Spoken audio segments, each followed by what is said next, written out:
بسم اللہ الرحمن الرحیم۔ السلام علیکم پیارے بچوں، کیسے ہیں آپ؟ یقیناً آپ سب ٹھیک ہوں گے، خوش ہوں گے، تندرست ہوں گے۔ ہم پڑھتے ہیں اس وقت اردو اور جماعت ہوتی ہے ہماری سوم، جس میں ہم نے اپنے سبق نمبر 13 کو آج دوسرے حصے میں پڑھنا ہے۔ ہمارے سبق کا عنوان ہے پلاسٹک بیگ کے نقصانات۔ آج آپ اس میں جس حاصل تعلم پہ کام کریں گے وہ ہے ماحول سے متعلق کسی موضوع پر خود سے سوچ کر، ٹھیک ہے، یا اخذ کر کے کم از کم 10 مربوط یعنی ربط میں جو جملے ہوتے ہیں ان کو لکھ سکیں۔ لیکن ہم سب سے پہلے کریں گے دہرائی۔ آپ نے مجھے بتانا ہے کہ استفہامیہ کا کیا مطلب ہے۔ لفظ استفہامیہ ہم نے کل بھی اس کا استعمال کیا، آپ واقف ہوں گے۔ ویڈیو کو روکیے اور بتائیے کہ اس لفظ کا یعنی استفہامیہ کا کیا مطلب ہے۔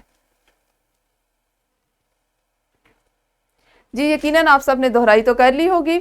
ہم نے آج ماحول سے متعلق کسی موضوع پر خود سے 10 جملے لکھنے کی ورک شیٹ کو مکمل کرنا ہے۔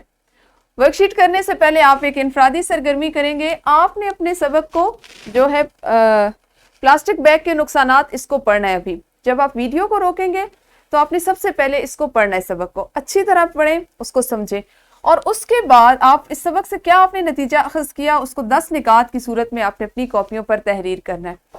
آج چونکہ ہمارا اور زیادہ کام نہیں ہے، ہم نے اپنے ماحول سے متعلق جملوں کو لکھنا ہے، خود سے لکھنا سیکھنا ہے، تو پہلی سرگرمی آپ یہ کریں اور اس کو بھی جماعت میں مکمل کریں، پھر ہم اپنے اگلے کام کی طرف بڑھیں گے۔